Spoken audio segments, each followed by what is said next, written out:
이제 궁극의 학습 알고리즘에 대해서 살펴보겠습니다. 자, 재밌게도 만화 진격의 거인의 벽 구조하고 궁극의 학습 알고리즘이 굉장히 유사합니다. 이거는 책에 없는 내용이고 제가 생각해낸 것인데요. 여기 보시면 이 만화에서는 100년간 인류는 외부에 거인들이 있고, 예를 들어서 50m, 100m 되는 거인들입니다. 커다란 성벽을 3개를 쌓습니다. 3개를 쌓아서 거인들을 방어하거든요. 간신히 살아남은 인류는 거대한 삼중벽을 쌓고 제일 바깥벽, 제일 안벽, 삼중벽을 쌓아서 100년 동안 그 속에서 평화롭게 살았답니다. 제일 바깥벽, 제일 안벽, 그리고 가운데 벽이죠. 그래서 영역이 한 군데, 두 군데, 세 군데로 나뉩니다. 맨 바깥도 있고요. 굉장히 시의 적절한 비유인데요. 머신러닝에게. 왜 그러냐면 머신러닝이 5종류의 영토로 나뉜 국가라면 메스터 알고리즘이 이 국가의 수도일 수도 있다. 이 방정식이 볼까요?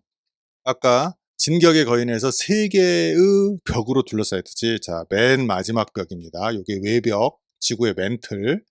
그 다음에 여기 색칠이 되어 있는 부분은 두 번째 벽입니다. 이게 외핵, 지구의 외핵, 그리고 요 맨 가운데 하얀 부분이 지구의 내핵입니다. 지구의 내핵. 그리고 요거는 이제 맨 마지막에 개념이죠, 개념.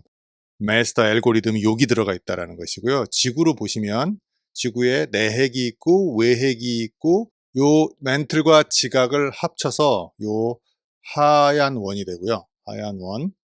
지각 바깥 부분은 각각의 영역, 파이처럼 영역이 되어 있죠. 이렇게 파이 영역이 되어 있죠. 그리고 이 외핵 부분은 밤색이라고 해야 되나요? 요 색깔이 있는 부분, 여기가 외핵이고요. 그 다음에 내핵은 요 하얀 부분이 내핵입니다. 마지막에 여기는 개념이죠. 마스터 알고리즘이 들어가 있는 개념입니다. 그래서 지구의 내핵, 외핵, 멘틀로 이 저자가 머신러닝의 5종족으로 나누고, 그리고 그거를 3개의 원으로 나눈 거를 비유하시면 되겠습니다. 진격의 거인이나 지구의 이 속 같은 비유는 제가 만들어낸 비유입니다. 책에서는 이것만 있는데, 사실은 이 마스터 알고리즘이라는 책의 핵심은 이 그림 한 장으로 요약이 됩니다. 이 그림 한 장을 이해할 수 있으면 이 마스터 알고리즘을 이해한 거나 거의 다름이 없습니다. 방금 이거는 제가 설명드린 바 있고요. 이 그림은 또 바로 찾아오겠습니다. 자, 동심원 부분을 한번 볼까요? 위 지도 그림에서 동심원 부분을 이렇게 보시면 방금 말씀드린 대로 요 내핵, 여기는 요 하얀 부분은 내핵이 되고요. 요 밤색이라고 그러나, 제가 생명인가 봐요. 이 밤색으로 보이는 요 측은, 요 녀석은 성능평가가 되고요. 요 마지막 원은 최적화, 멘틀 및 지각층, 내핵, 외핵, 멘틀 및 지각층으로 표현이 됩니다. 그래서 맨 이쪽에 가운데 있는 마스터 알고리즘을 보좌하는, 그러니까 이 녀석이 왕이라고 하면, 마스터 알고리즘이 왕이라고 그러면 이쪽은 참모진이 되겠죠.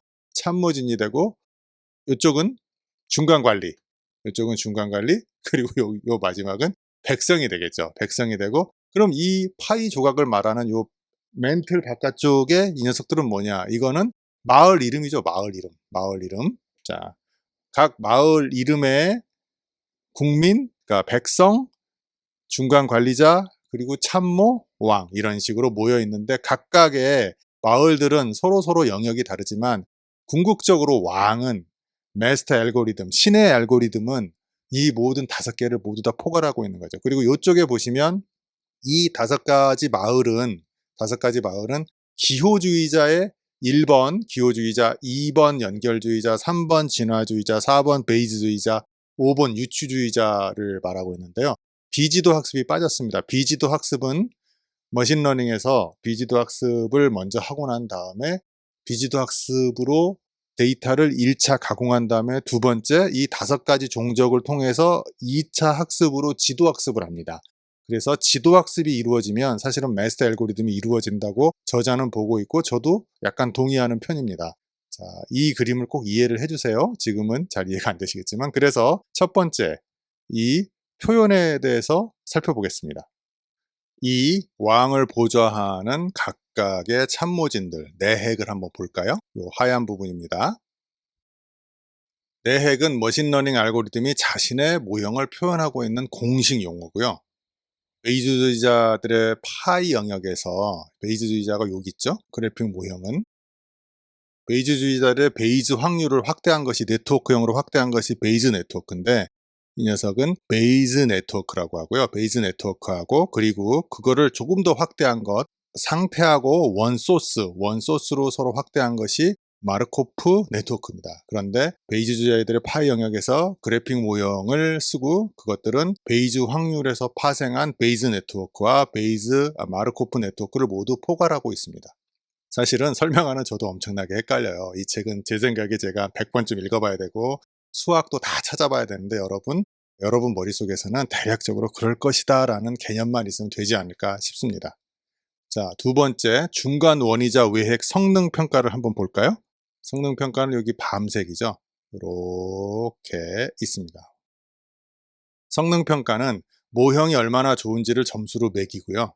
성능평가가 기호주의자들의 평가 부분은 기호주의자들이 어디 있을까요? 기호주의자들은 여기 있네요. 기호주의자들의 평가는 정확도거든요. 정확도인데 정확도 혹은 정보이득을 사용합니다. 정확도 혹은 정보이득을 사용하라고요.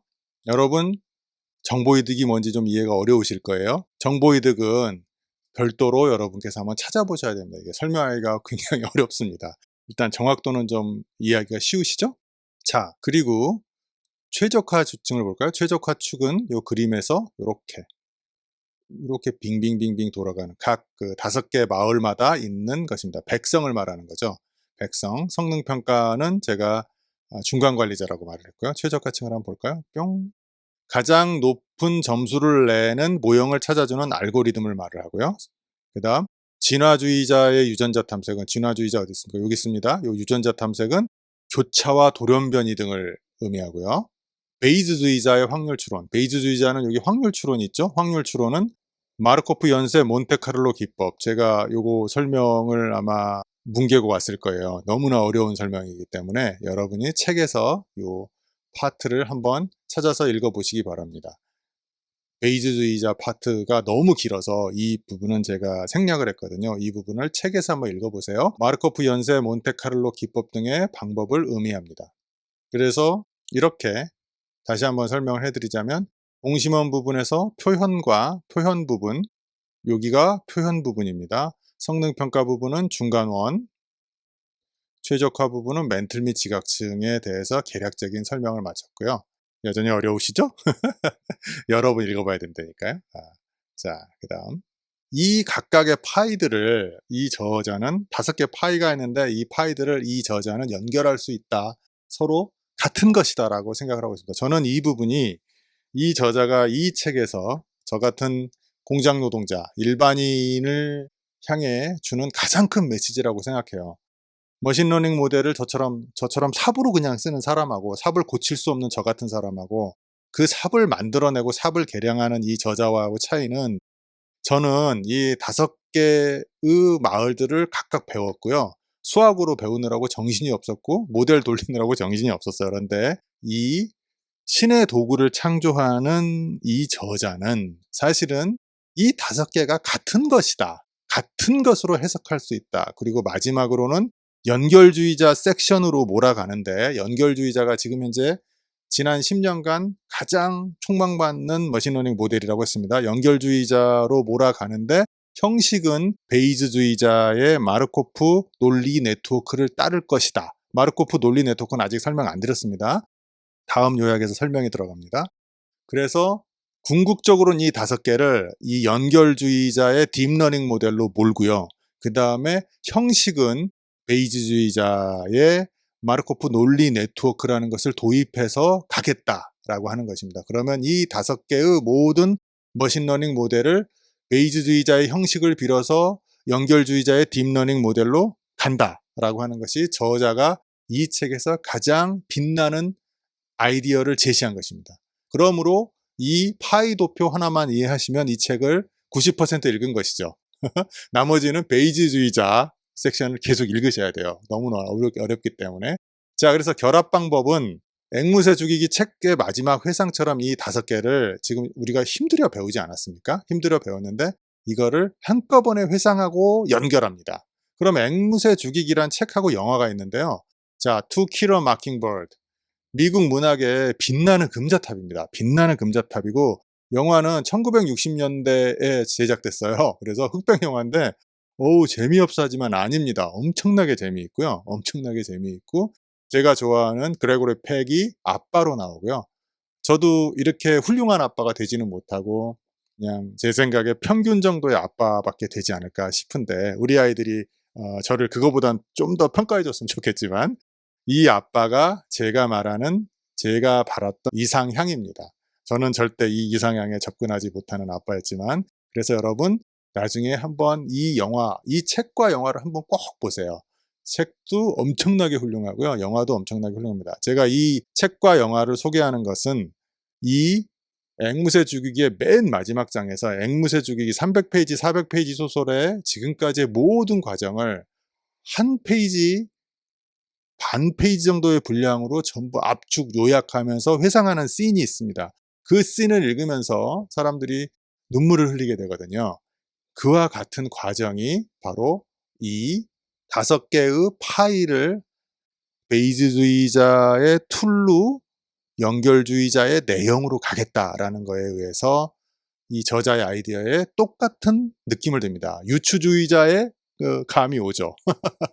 그리고 요 그레고리 팩은 여러분 저한테는 2가지 영화로 기억이 되는데 로마의 휴일에서 오드리 헵번하고 같이 그 미국 기자로 롤로 나와서 그때가 그레고리 팩이 가장 멋있는 배우 시절이었고요. 그리고 이것은 가장 멋진 내용을 담은 영화는 이 앵무새 죽이기 투 킬러 마킹버드의 아빠입니다.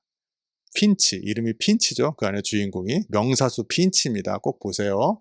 자, 이제 저희가 할 것은 첫 번째, 멘틀 및 지각층에서 최적화 알고리즘을 통합할 수 있다는 것이고요. 두 번째, 그거 할 수 있다고 저자는 주장하는 것이죠. 두 번째, 중간측이자 외핵에서 성능평가를 통합할 수 있다라는 것이고 세 번째로는 내핵에서 모델 간 통합을 할 수 있다. 잘 보세요, 여러분. 멘틀 및 지각층에서 통합할 수 있고 외핵에서 통합할 수 있고 내핵에서 통합할 수 있다고 저자는 주장하고 있습니다. 저는 저자의 주장이 허무맹랑하지 않고 저자의 주장 중에 적어도 90% 이상 맞다고 생각하고요. 그 10%는 틀린 게 아니라 제가 이해를 못하는 것뿐이죠.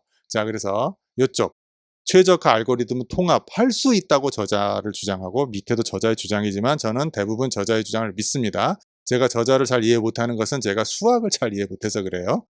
참고로 이 책에서는 수학은 아마 베이즈 정리 확률식 그거 딸랑 하나 쓰고 나머지는 수학을 거의 쓰지 않았을 거예요. 여기서 3, 2, 4, 5는 각각의 종족들을 말하는 것입니다. 이 종족을 볼까요? 우리는 이 기호주의자가 1번 종족, 연결주의자 2번 종족, 진화주의자 3번 종족, 베이지주의자 4번 종족, 유추주의자 5번 종족으로 배웠습니다. 그래서 첫 번째로는 3번 진화주의자의 모델은 2번 연결주의자의 모델로 환원할 수 있다. 최적화 알고리즘을 그렇게 결합할 수 있다라고 말을 하고 있습니다. 연결주의자의 기울기 하강 기법하고 진화주의자 유전자의 탐색을 결합할 수 있다. 어떻게? 자연, 대자연은 이미 이걸 실행하고 있는데요. 첫 번째로는 유전자 탐색은 어떻게 하냐면 모형의 구조를 뽑는 거죠. 30억 년에 걸쳐서 두뇌 구조를 만드는 거죠. 저희 인간의 두뇌만 있는 게 아니잖아요. 새의 두뇌도 있고 그 다음에 강아지의 두뇌도 있고 그 다음에 조금 더 벌레, 잠자리 두뇌가 있는 거죠. 그 안에 뇌 영역을 하는 조그만 신경세포가 있는 거죠. 물고기. 자, 그리고 기울기 하강은 일단 진화를 통해서 여러 가지 두뇌 구조를 만들면 그 안에서 이제 신경 세포들을 연결시켜서 딥러닝 구조로 이 최적의 변수값, 최적의 가중치를 뽑습니다. 그것이 바로 대자연이 이미 하고 있었던 프로세스고요. 그래서 3번 종족 진화주의자 종족을 2번 종족 연결주의자 종족 딥러닝으로 몰아갈 수 있다. 알고리즘 섹션에서 그것이 저자의 주장입니다. 두 번째, 4번은 그 다음에 3번과 2번에다가 4번을 베이지주의자를 결합할 수 있다는 것이죠. 자, 마르코프 네트워크 몬테카를로 기법을 활용한다고 저자는 써 있고요. 이거는 계속해서 베이지주의자 섹션을 계속 읽어보십시오. 신뢰전파라는 지름길을 택하기도 한다는데 요거는 제가 솔직히 이해를 잘 못했습니다. 왜냐하면 이해가 했다가 또 잊어버렸다가 너무나 어렵기 때문에. 하지만 책을 읽는 중에는 이해가 됩니다. 죄송합니다. 그러다가 사후 확률이라는 성문을 향해서 올라가는 가장 높은 가능성 거리를 발견했고요. 이 저자가 비율을 쓰고 있습니다. 이 모델의 예측 결과는 모든 모델을 평균하여 구한 결과와 같을 것이라고 확신하며 가장 높은 가능성이 높은 모델을 향해서 나아갑니다. 즉 유전 탐색이 모형의 구조를 뽑고 기울기 하강이 모형의 변수값을 맞습니다. 자, 마르코프 연쇄 몬테카를로 기법이라고 하는 베이즈주의자들의 마지막 기법을 활용해서 이쪽에서는 유전주의자 그리고 이쪽에서는 연결주의자의 알고리즘을 돌립니다. 그것이 바로 3번, 2번, 4번을 한꺼번에 연결한다는 저자의 아이디어고요. 그러면 유추주의자의 조건부 최적화는 이걸 또 3번, 2번, 4번에 5번을 결합할 수 있어? 라고 하면 서포트 벡터에 제약을 걸면 그것이 바로 조건부 최적화가 되는데요.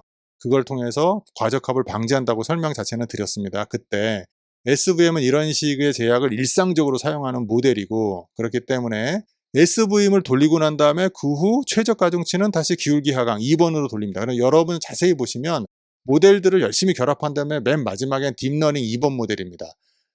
연결주의자의 기울기 하강으로 다 돌아가요. 왜냐하면 지금 최근 10년간 이게 못하는 일이 거의 없거든요. 자, 마지막으로는 사실은 2번 연결주의자들이 세상에 나왔을 때 30년간 40년간 방해한 게 The Bad Guy를 한번 제가 소개시켜드렸죠. Bad Guy를 소개시켜드렸는데 그 사람이 바로 1번 그 주자의 초기 주자의 대표자였고 그 사람은 그 연결주의자들의 딥러닝 모델이 나오는 걸 굉장히 시기를 했어요. 자기의 디시전 트리로 의사결정 트리로 대표되는 논리주의자들의 방법이 더 낫다고 이 사람은 항상 주장을 했었는데 자 그렇게 둘이 엄청나게 싸웠는데 그렇다면 그 1번을 2번으로 연결할 수 있을까라는 논리는 이 저자는 역연역법은 바로 이 논리주의자들의 역연역법의 알고리즘이죠. 이거를 하기 위해서는 진화주의자의 유전 탐색을 하면 가능하다고 말을 하고 있습니다. 아우, 저도 머릿속에서는 이해가 되는데 여러분들 설명드리기가 너무나 어렵네요. 자, 그렇게 해서 최적화 알고리즘, 즉 멘트라고 지각 이쪽을 여러분 요 녀석들을 어떻게 통합을 했는가 맨 마지막에는 모두 기울기 하강으로 간다는 것입니다. 베이즈 주제들의 형태를 띄고 기울기 하강으로 간다라는 것이고 그러면 두 번째 요 녀석을 볼까요?